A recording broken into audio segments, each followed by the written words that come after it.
Christmas സമയത്ത് പുൽക്കൂട്ടിൽ പിറന്നു കിടക്കുന്ന ഉണ്ണിയുടെ മുഖത്തേക്ക് നാം നോക്കുമ്പോൾ നമ്മുടെ മനസ്സിൽ ഒരായിരം ചിന്തകളാണ് വരുന്നത്.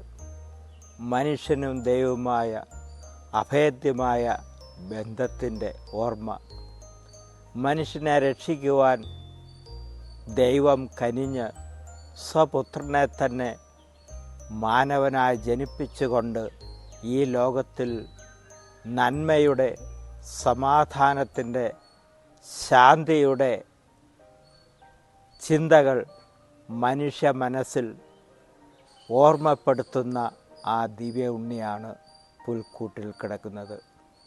പലപ്പോഴും നമ്മുടെ ജീവിത സാഹചര്യങ്ങളിൽ വിസ്മരിച്ചുകൊണ്ട് നാം ഈ ദിവ്യ ഉണ്ണിയുടെ സന്ദേശം മറന്നുകൊണ്ട് ലോകത്തിൻ്റെ വഞ്ചനകളിലും അതിൻ്റെ വ്യാമോഹങ്ങളിലും ഏർപ്പെട്ടുകൊണ്ട് ജീവിക്കുമ്പോൾ നമുക്കായി പിറന്ന, നമ്മളെ രക്ഷിക്കുവാൻ വേണ്ടി പിറന്ന ആ ദിവ്യസുതൻ്റെ, ദൈവപുത്രൻ്റെ ത്യാഗങ്ങൾ, ഓർമ്മകൾ, മനുഷ്യനെ എത്രമാത്രം ദൈവം സ്നേഹിച്ചു എന്നുള്ളത് നാം മറന്നു പോവുകയാണ്.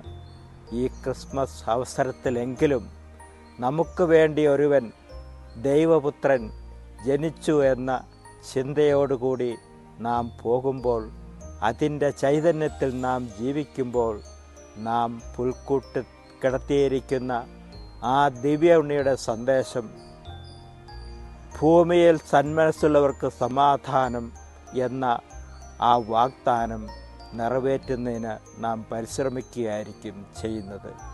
ഈ ഓർമ്മയോടുകൂടി നമുക്ക് സന്തോഷത്തോടെ, സമാധാനത്തോടെ മറ്റുള്ളവർക്ക് സമാധാനം നൽകിക്കൊണ്ട് നമുക്ക് ക്രിസ്മസ് ആഘോഷിക്കാം.